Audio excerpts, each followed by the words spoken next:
All right, well, hope everybody had a good Thanksgiving. If you don't celebrate Thanksgiving, I hope everybody had a good week last week. I'm taking a little bit of a break from the Star Destroyer.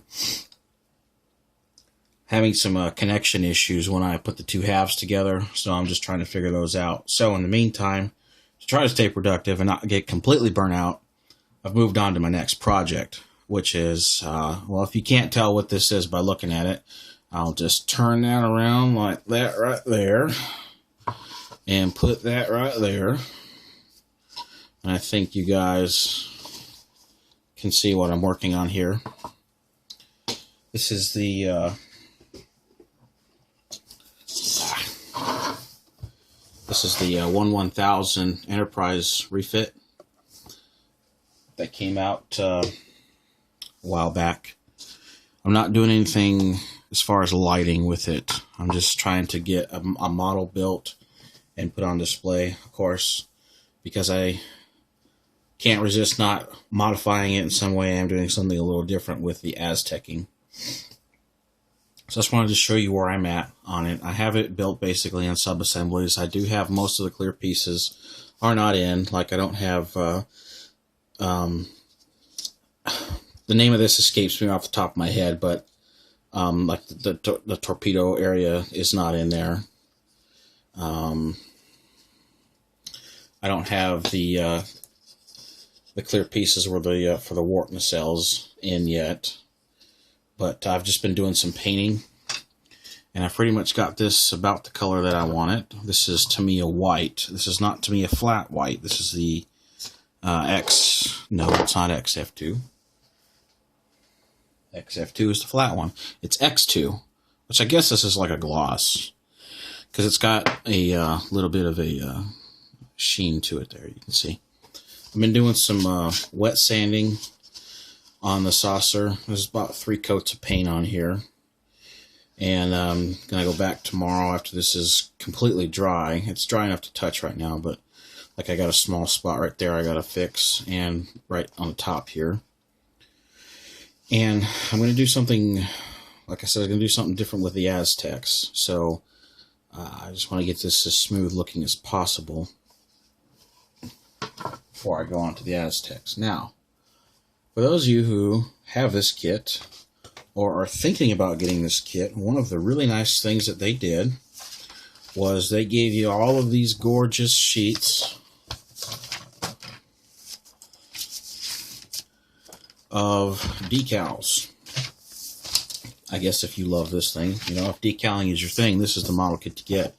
But as you can see here, this is the pattern that they give you, which is pretty accurate as far as the shapes go to the ship. This is all saucers. I believe this is the top and bottom, but I'm not 100% on that yet. And then this is for there's some there's the saucer bands here, and then of course we got 1701, and then the tinier area there on the engineering hull.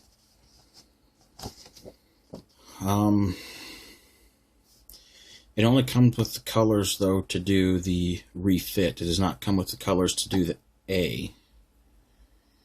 But I don't see any of the, none of the decals are marked as the A.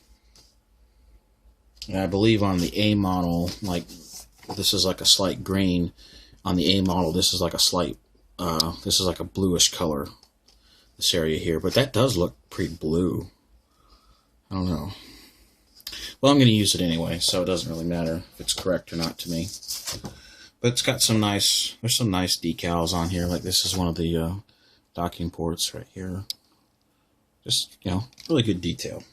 However, I'm going to use probably 10 to 15% of these decals because I'm going to do something different. I got these right here. And you probably can't see them in, oh, there you go, you can see them. I have some painting masks. And yes, I am this crazy that I'm going to try this on a 1/1000 scale kit.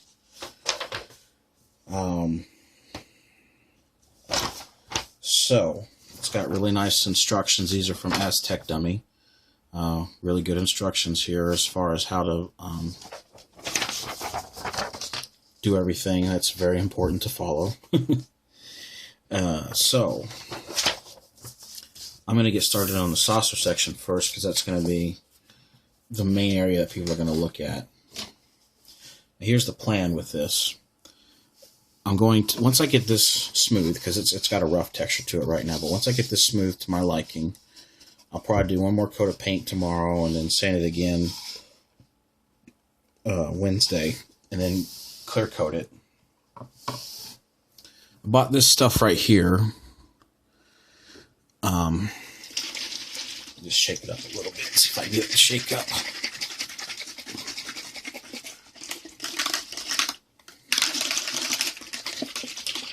Well, it's not really going to shake up because it's been sitting so long, but I have this, a lot of people would like to get the bottles of Pearl and mix it with clear, but what I'm doing is I'm trying something a little different.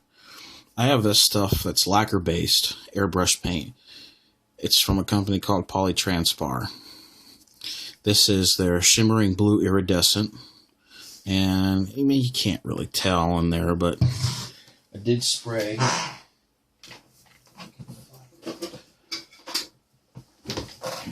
And this is really dirty, but I hope this comes across. You can see the that's right, I remember I wrote high.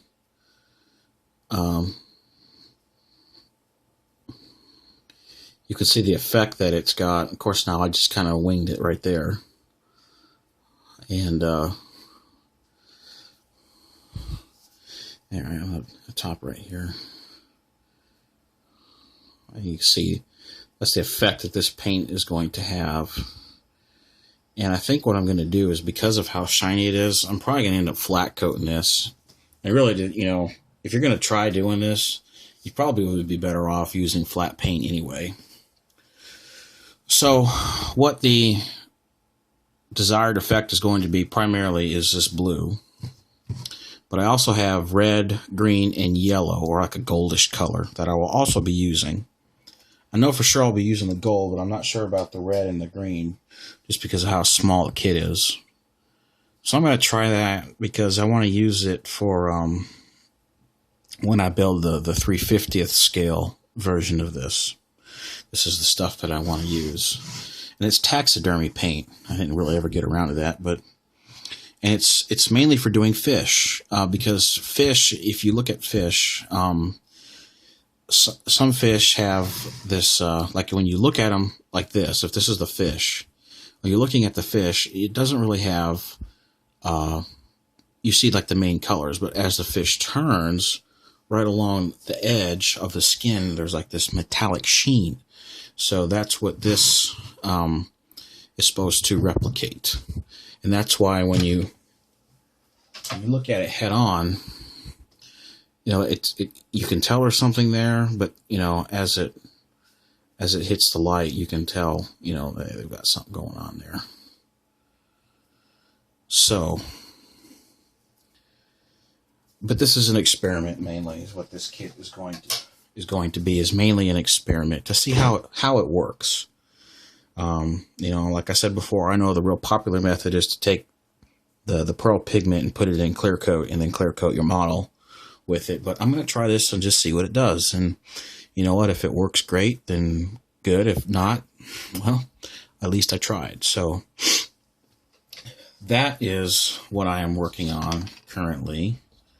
Like I said, I'm not giving up on the Star Destroyer. I'm at a point where I want to do something different for right now to avoid throwing it across the room, which I'm sure all of you who have built models before have had those types of instances where those urges where that's what you wanted to do.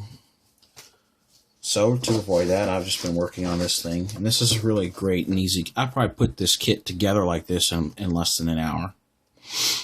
I still have to do the clear parts, most of the clear parts here. So, fun little kit to build. And I also have the one for the original series as well. That one will be pretty easy to do because it's basically just gray. And so, I didn't meet the deadline that I set for myself on that Star Destroyer, but that's okay. We'll get back to it here, I think, as soon as we get done with this. Which, if you remember when I did the Klingon, that was why I did the Klingon, was because I needed to finish something. So here we go with that. Hope you guys enjoyed the video. Thanks to all the new subscribers. I really do appreciate it, guys. We'll see where this takes us. So until next time, happy modeling, everybody.